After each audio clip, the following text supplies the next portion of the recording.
I watched my sister Vanessa sign the final document with a flourish, her perfectly manicured hand moving across the paper with the confidence of someone who believed she'd just won the lottery. In a way, she had.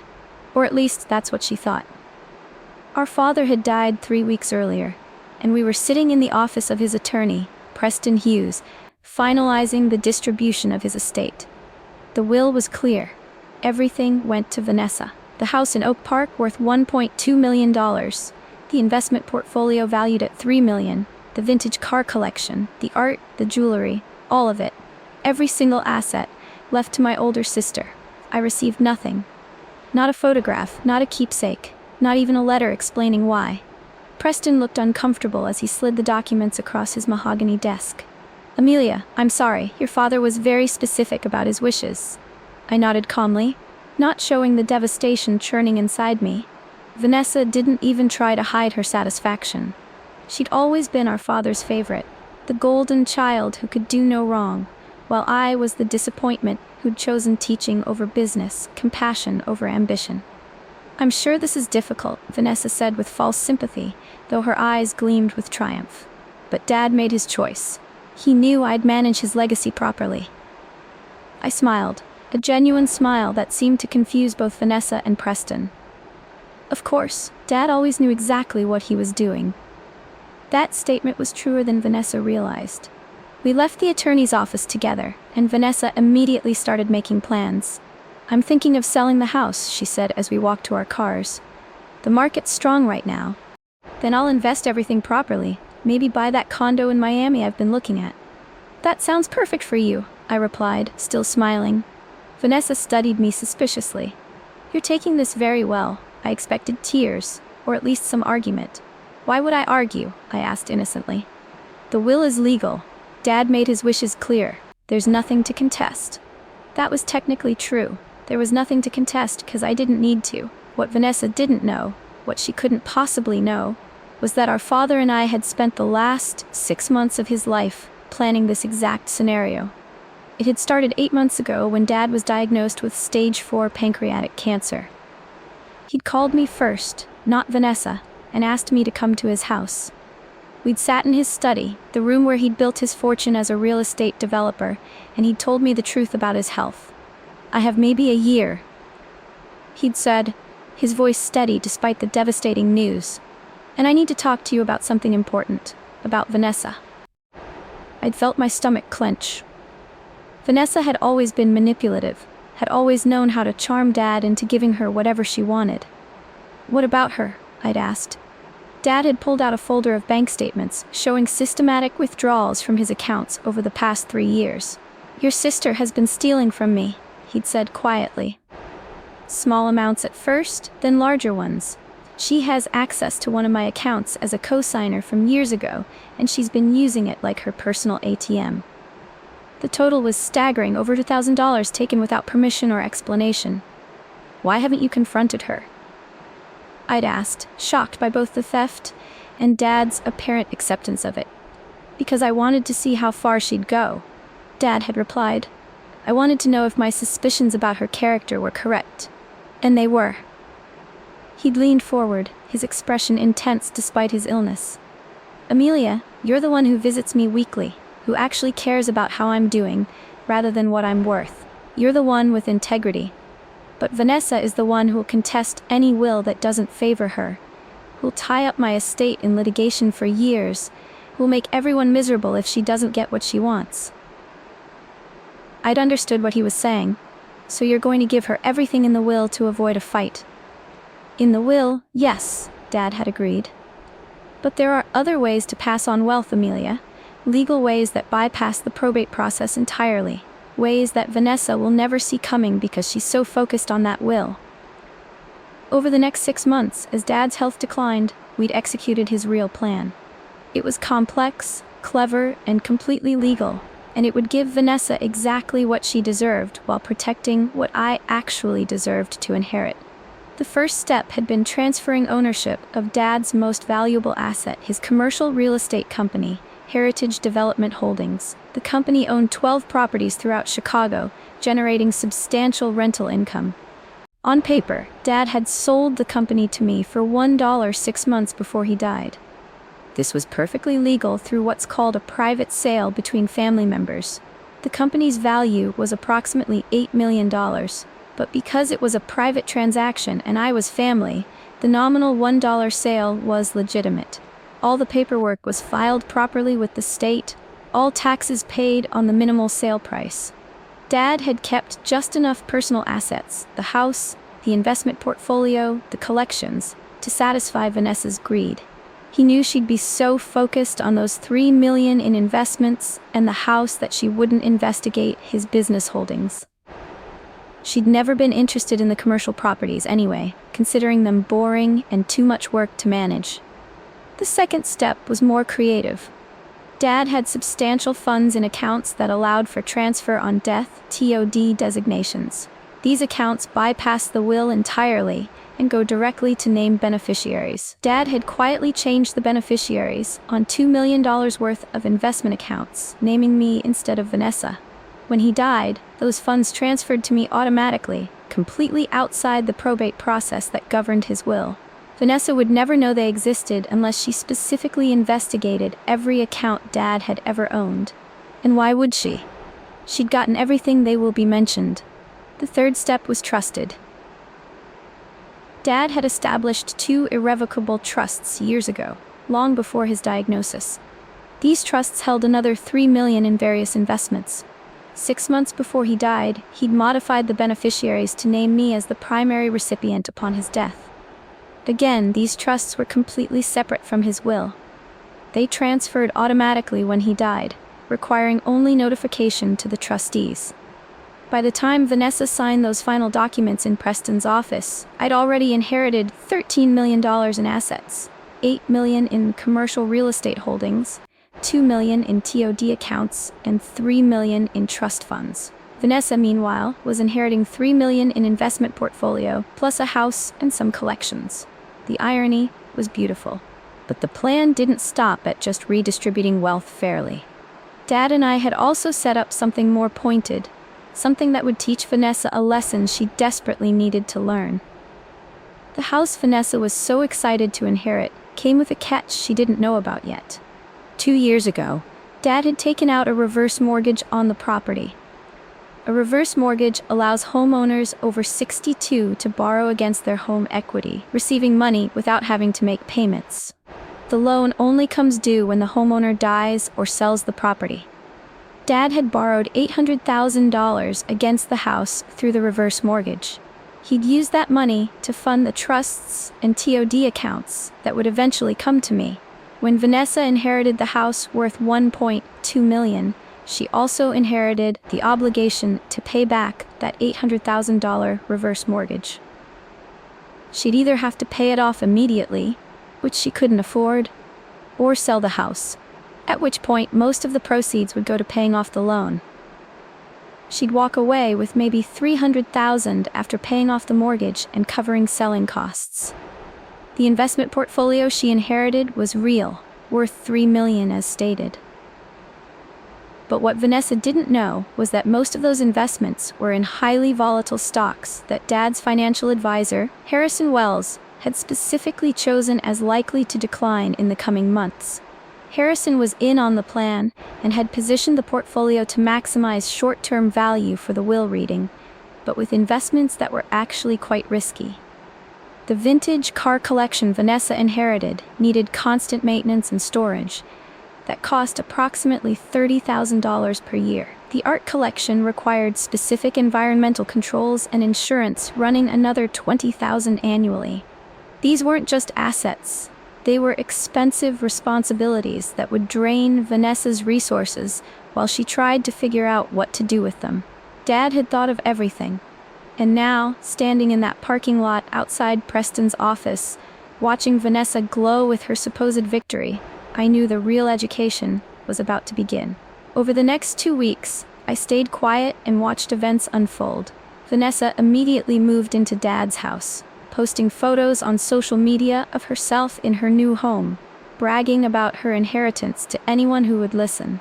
She reached out to a real estate agent about selling the property, confident she'd walk away with over $1 million. That's when she discovered the reverse mortgage. The agent ran a title search and found the lien immediately. I got a frantic call from Vanessa 3 days after she'd started the selling process. "Did you know about a reverse mortgage on the house?" she demanded, her voice shrill with panic. "A reverse mortgage?" I asked innocently. "What's that?" "It means Dad borrowed $800,000 against the house. The bank has to be paid back before I can sell it." I could hear her breathing hard, trying to control her anger. Why wouldn't he tell me? Why would he do this? "Maybe he needed the money for something," I suggested. "Did you ask Preston if there are records of what he used it for?"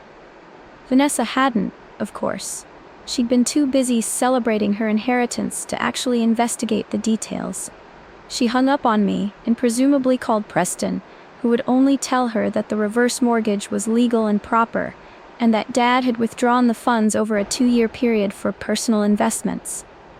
Those personal investments, of course, were the trusts that now belonged to me, but Preston wouldn't volunteer that information unless specifically asked. The investment portfolio provided the next unpleasant surprise. Within 3 weeks of Dad's death, the volatile stocks he'd strategically chosen began declining. Not dramatically enough to be suspicious, but steadily enough to be concerning. Vanessa, who knew nothing about managing investments, watched her $3 million inheritance shrink to $2.7 million, then $2.5 million. She started calling Harrison Wells, Dad's financial advisor, demanding to know what was happening. Harrison explained patiently that markets fluctuate, that the portfolio needed rebalancing, that perhaps she should consider a more conservative investment strategy going forward. He offered to help her restructure everything, for his standard fee of 2% of assets under management, of course. Vanessa, suspicious of everyone after discovering the reverse mortgage, declined his services and decided to manage the investments herself. This was exactly what we'd hoped she'd do. Without Harrison's expertise, she made increasingly poor decisions, selling investments at losses, buying at peaks, letting emotion rather than strategy guide her choices. Meanwhile, the maintenance costs for the cars and art were piling up. The first month's storage and insurance bills totaled $4,200. Vanessa called me again, this time crying. "I can't afford to keep all of this," she admitted. "The house has that mortgage, the investments are losing value, and these collections are costing me thousands in upkeep. I don't understand why Dad left things this way." "Maybe you should talk to Preston again," I suggested gently. "Maybe there are other assets or accounts you don't know about." This was calculated. I knew Vanessa would now start digging, trying to find hidden wealth that would solve her problems. What she'd find instead would destroy her completely. 2 days later, Vanessa discovered the commercial real estate company. She found old tax returns in Dad's office that referenced Heritage Development Holdings and the substantial income it generated. She immediately called Preston, demanding to know why the company hadn't been mentioned in the will. "Because your father sold the company 6 months before he died," Preston explained. "It's no longer part of his estate." "Sold it? To whom?" Vanessa asked. I could imagine her face when Preston answered. "To your sister, Amelia, for $1. It was a legal private sale between family members." The explosion was immediate. Vanessa called me screaming obscenities, accusing me of manipulating Dad, of taking advantage of his illness, of stealing what should have been hers. "You conniving bitch!" she shrieked into the phone. "You stole his company. You knew he was dying and you stole it." "I didn't steal anything," I replied calmly. "Dad sold it to me. He decided what he wanted to do with his assets. Just like he decided to leave you everything in the will." "Everything?" Vanessa laughed bitterly. "I got a house with a massive mortgage, declining investments, and expensive collections I can't afford, while you got an $8 million company?" "Actually," I said, deciding it was time to twist the knife, "the company's worth closer to $9 million now. The properties have appreciated nicely. Plus, the rental income is quite substantial, about $60,000 monthly after expenses." The silence on the other end was profound. "And," I continued, "there were also some investment accounts and trusts that Dad set up to transfer to me directly. Those weren't part of the will either. They went straight to me as designated beneficiary. How much? Vanessa's voice was barely a whisper. In total? Probably around $13 million. I paused. But you got the will inheritance. That's what you wanted, right?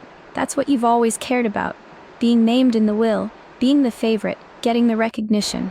Vanessa hung up on me. Within hours, she'd hired an attorney to investigate the possibility of contesting the transfers. Her lawyer, an aggressive litigator named Theodore Banks, sent me a letter demanding I return the stolen assets or face a lawsuit claiming undue influence and exploitation of an incapacitated person. I gave the letter to my own attorney, Melissa Hartfield, who'd helped Dad and me structure everything. Melissa reviewed it and smiled. This is going nowhere. Your father was evaluated by 3 different physicians in the 6 months before his death. All of them documented that he was mentally sharp, fully competent, and capable of making financial decisions. We made sure of that specifically to prevent this kind of challenge. She showed me the medical reports Dad had insisted on obtaining. Every transfer was documented, legal, properly taxed where applicable, and executed with full mental capacity.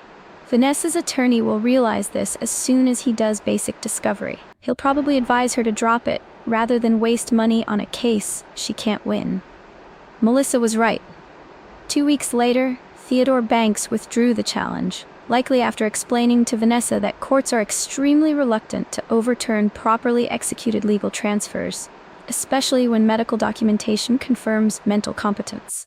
Vanessa was stuck with her inheritance. The house she couldn't afford to keep, the declining investments she was mismanaging, the collections bleeding her dry with maintenance costs.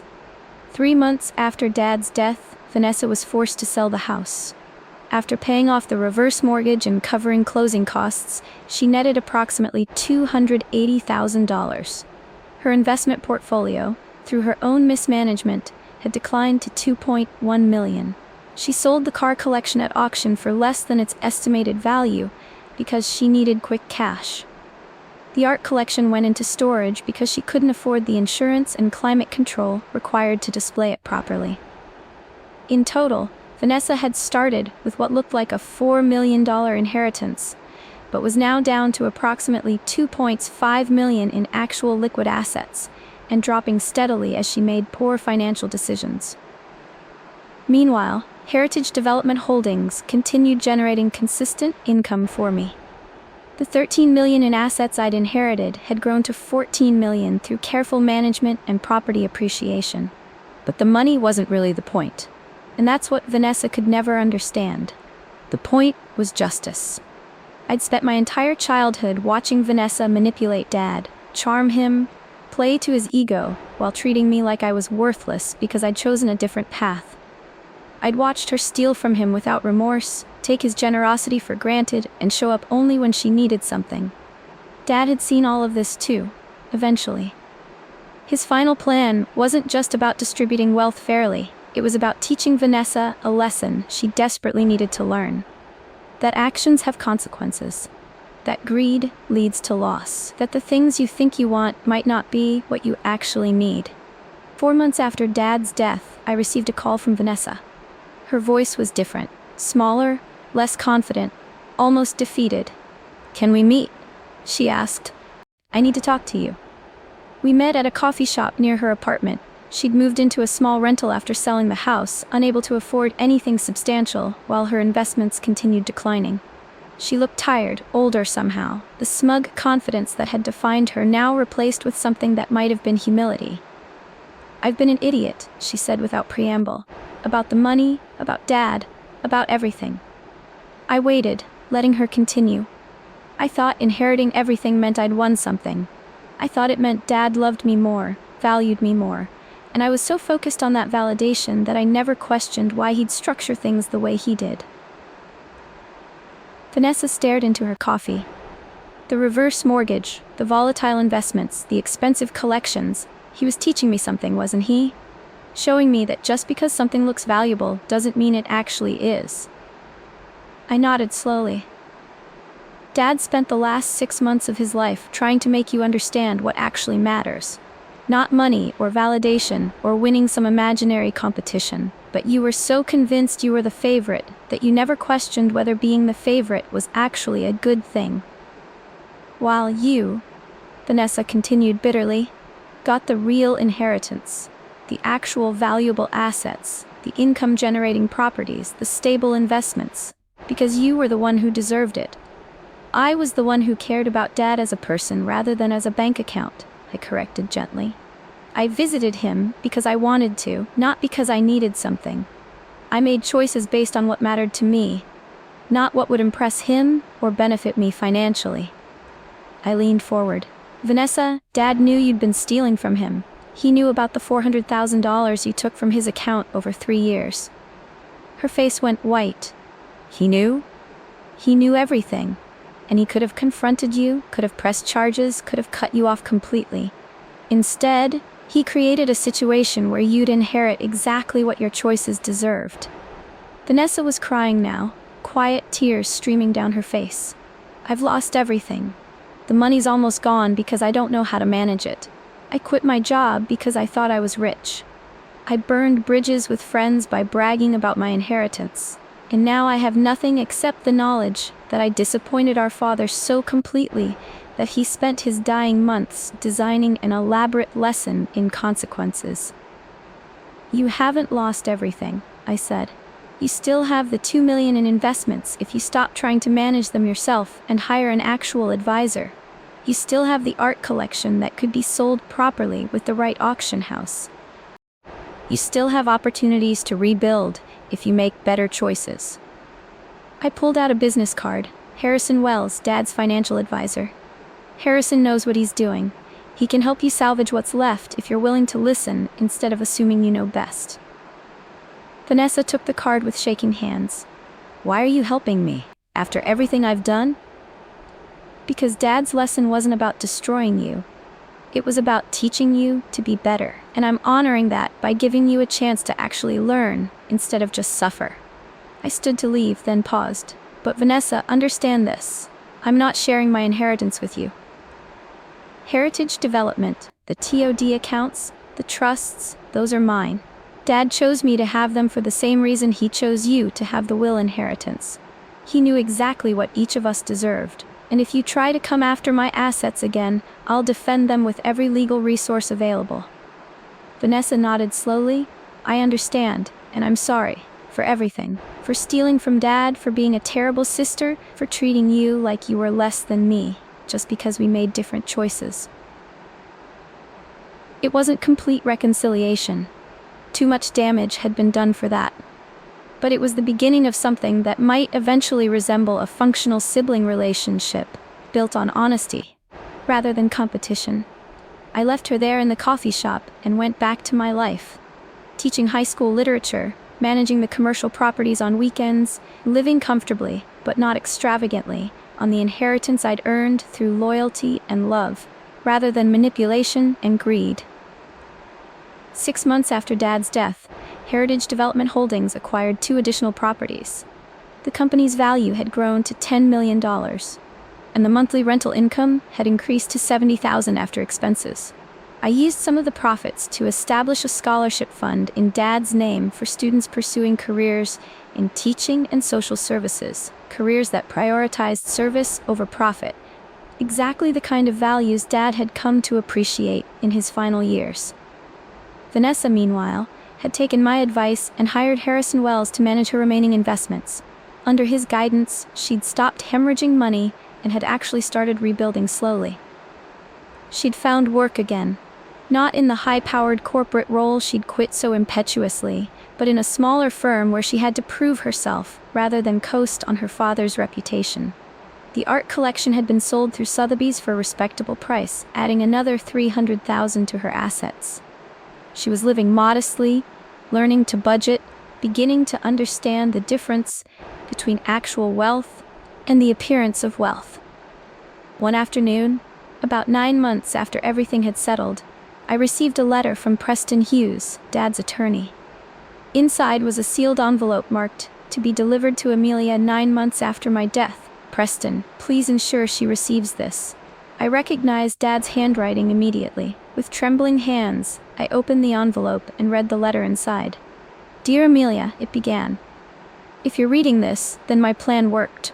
Vanessa inherited the will, thinking she'd won, and you inherited the real wealth, knowing you'd earned it. But more importantly, I hope both of you learned something from this experience.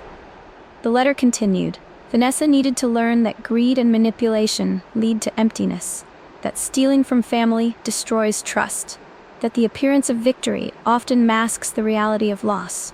I gave her an inheritance designed to teach these lessons, not to punish her, but to save her from herself. You, Amelia, needed to learn that your choices, choosing teaching over business, compassion over ambition, relationships over recognition, were not only valid, but valuable. I gave you the inheritance that would support those choices, while showing you that I always saw your worth, even if I didn't always express it well. Dad's words blurred as tears filled my eyes. I know I wasn't the perfect father. I favored Vanessa for too long, indulged her too much, and made you feel like you had to prove yourself. This inheritance structure was my attempt to correct those mistakes, to show both my daughters what I'd learned too late, that real wealth isn't measured in dollars, but in character, integrity, and the relationships we build. The letter concluded, love each other, help each other, and remember that the best inheritance I could give either of you wasn't money. It was the truth about what actually matters in life. With all my love, Dad. I sat holding that letter for a long time, crying not from sadness but from a bittersweet mixture of grief and gratitude. Dad had orchestrated everything, not just the financial transfers, but the entire emotional journey, to teach both Vanessa and I lessons we desperately needed to learn. The genius of his plan was that it worked on multiple levels. For Vanessa, the immediate lesson was about consequences and humility. But the deeper lesson, the one she was still learning, was about character and what actually mattered in life beyond money and validation. For me, the lessons were more subtle. Yes, I'd inherited wealth that reflected my loyalty and values, but I'd also inherited the responsibility of managing that wealth wisely, of using it in ways that honored Dad's memory and values. And I'd inherited the obligation to help Vanessa rebuild, not by rescuing her, but by giving her the tools and opportunities to save herself. A year after Dad's death, Vanessa and I had dinner together, the first time we'd shared a meal in over a decade that wasn't at a family obligation. We talked honestly about our childhood, about Dad's parenting, about the resentments and hurts that had defined our relationship. I spent so many years competing with you for Dad's attention, Vanessa admitted, and I never realized that you weren't competing back. You were just living your life, making choices that felt right to you, while I was performing for an audience of one. Dad made mistakes, I said. He should have shown both of us equal love and support, rather than playing favorites, but by the end he understood that, and he tried to fix it the only way he knew how. Vanessa looked at me seriously. Do you think you can ever forgive me? For the stealing, for being a terrible sister, for everything? I considered the question carefully. I think I already have forgiven you, but forgiveness doesn't mean forgetting or pretending the past didn't happen. It means accepting what happened and choosing to move forward anyway. I'd like to move forward, Vanessa said quietly. Not back to how things were, because that was toxic, but towards something healthier. Maybe we could actually be sisters instead of rivals. Over the next year, we built a cautious but genuine relationship. Vanessa attended a scholarship ceremony I organized in Dad's honor, watching as 12 students received funding to pursue teaching careers. I helped her understand the commercial real estate business, not to give her a role in my company, but to teach her how different types of investments actually worked. We celebrated holidays together, sometimes awkwardly, but increasingly comfortably. We talked about Dad honestly, about his flaws and his virtues, about what we'd learned from him and what we wished we'd learned sooner. 2 years after Dad's death, Heritage Development Holdings was worth $12 million. I'd used profits to acquire 2 more properties and had hired a professional management company to handle day-to-day operations, allowing me to continue teaching full-time while managing the business on the side. Vanessa had rebuilt her savings to approximately $2 million through Harrison's conservative investment strategy. She was engaged to a kind man named Thomas, who worked as an engineer. someone who valued her for herself rather than her father's wealth. She'd never be as wealthy as I was, but she was comfortable, and, more importantly, she was building a life based on authentic relationships and honest work. The final piece of Dad's plan revealed itself on the second anniversary of his death. Preston Hughes called me to his office and handed me another sealed envelope. "Your father left instructions that you should receive this exactly 2 years after his passing," Preston explained. Inside was a letter addressed to both Vanessa and me. Preston had already contacted Vanessa, and she arrived at the office 15 minutes later. We sat together in Preston's conference room and opened the letter as he watched. "Dear Amelia and Vanessa," Dad's letter began. "If you're reading this together, then I'm hopeful that you've begun rebuilding your relationship. That was always the ultimate goal of everything I arranged." The letter continued. "The inheritance structure, the lessons, the struggles, all of it was designed to break down the toxic dynamic between you and create space for something healthier to grow. Vanessa, I gave you an inheritance that would humble you and force you to learn the difference between apparent wealth and actual value. Amelia, I gave you an inheritance that would validate your choices and provide security while also giving you the responsibility of deciding whether to help your sister or let her struggle alone." Dad's next words made us both cry, but the real inheritance I'm leaving you is each other. You're sisters. You should have been allies all along, not rivals. The money, the properties, the investments, those are just tools. The relationship you build with each other is the legacy that actually matters. The letter concluded with specific instructions. Dad had set aside $1 million in a trust that would only be released if both Vanessa and I jointly agreed on how to use it for a charitable purpose that reflected our father's values. If we couldn't agree within 5 years, the money would go to a charity of Preston's choosing instead. "He's still teaching us," Vanessa said, wiping her eyes. "Even now, he's creating situations that require us to work together, to compromise, to actually be sisters." I nodded, understanding Dad's final lesson. The money wasn't the point. It never had been. The point was learning to collaborate, to trust, to build something together that honored the best parts of who we were and who Dad had hoped we'd become. 3 years after Dad's death, Vanessa and I stood together at the dedication ceremony for the Harrison Heritage Center for Underprivileged Youth. We'd spent 18 months working together to plan the center, arguing and compromising, and eventually creating something neither of us could have built alone. The center provided free tutoring, mentorship, and college prep support for low-income students in Chicago. It was funded by Dad's $1 million trust, matched by donations we'd raised from friends, family, and local businesses who believed in the mission. It reflected Dad's values: education, opportunity, helping others succeed. And it required both my expertise in education and Vanessa's business skills to make it work. As we cut the ribbon together, I looked at my sister and saw not a rival or an enemy, but a partner in honoring our father's complicated legacy.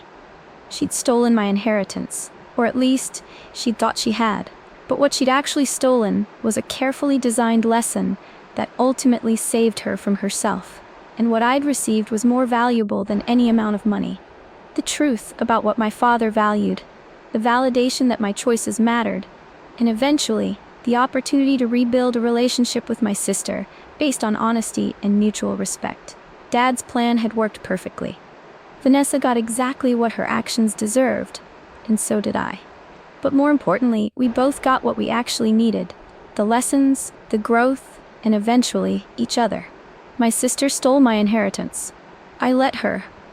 And she never saw coming that the real inheritance wasn't in the will at all. It was in the journey from competition to collaboration, from resentment to reconciliation, from broken family to something that might actually deserve to be called sisterhood. Dad's greatest legacy wasn't the money he left behind. It was the relationship between his daughters that he carefully, strategically, and lovingly rebuilt through one final, brilliant act of parental wisdom. And that, more than any inheritance measured in dollars, was worth everything.